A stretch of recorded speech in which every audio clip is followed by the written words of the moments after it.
How to turn on or turn off Grammarly to check spelling and grammar on the Samsung Galaxy S25 series.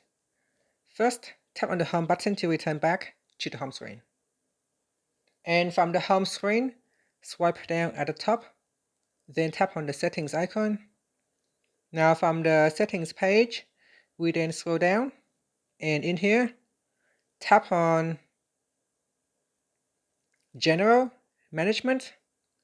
After that, we tap on Keyboard List and Default. Then in here, go down and tap on Grammarly. Tap on the toggle button to turn it on. Here's this input method. May be able to collect all the text you type, including personal data. So if you are sure, tap on OK, then tap on OK. And tap on the toggle button again to switch it off.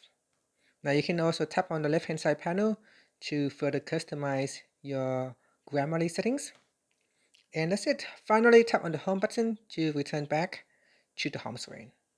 Thank you for watching this video. Please like and subscribe to my channel for more videos.